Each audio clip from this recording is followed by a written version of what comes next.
عظيم بسيطرة كاملة بأربع أهداف ضد كومو، فريق جيد هذا الموسم. ما الذي عمل بشكل استثنائي اليوم لينتج مباراة بهذه الجودة؟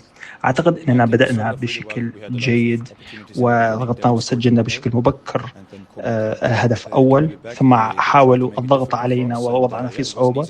في بعض المواضع كان الأمر صعبا، وكان ربما الهدف الثاني بعد ضربة ركنية ربما هبط إيقاعهم بعض الشيء.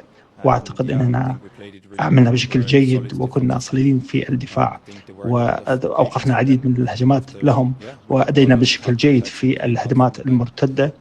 وبعض الأشياء كنا في بعض المواقف كنا دافعنا بشكل جيد. قدمت بشكل مبكر هذا الموسم وتأقلمت بشكل جيد وتحولت إلى لاعب مهم في هذا الفريق. كيف تشعر الآن؟ شكرا، أشعر بشكل جيد. عادة في مسيرتي لم كنت أتأقلم بشكل جيد وأحتاج إلى أن ألعب، والكل ساعدني وأشعر بالراحة هنا في الفريق والتواصل بشكل جيد. ربما ليس ممتاز للتواصل عنه، ولكني أستطيع الفهم من اللغة الآن، ولذا هذا ما يجعل الأمور تمضي بشكل جيد. ما هي أهمية هذا الفوز لدفع الثقة للإنتر للمضي بالدوري؟ نعم، إنه فوز مهم حتى بدون اللعب مباراة يوم الثلاثاء في الشامبيونز ليج، ولكن كنا نريد أن نفوز بهذه الفوز وضد خصم خلفنا ب3 نقاط فقط. لذلك كان من المهم الضغط بهذه الطريقة والوصول للفرق اللي في المقدمة، ولكن لا بأس وفزنا وهذا هو. شكرا. أهلا بك في قناة الرادع الرياضي. ما الذي لم يعمل بشكل جيد اليوم؟ لا أعتقد، ربما كان مجرد أن الإنتر كان أقوى وقدم أحد أفضل مبارياته خلال الموسم.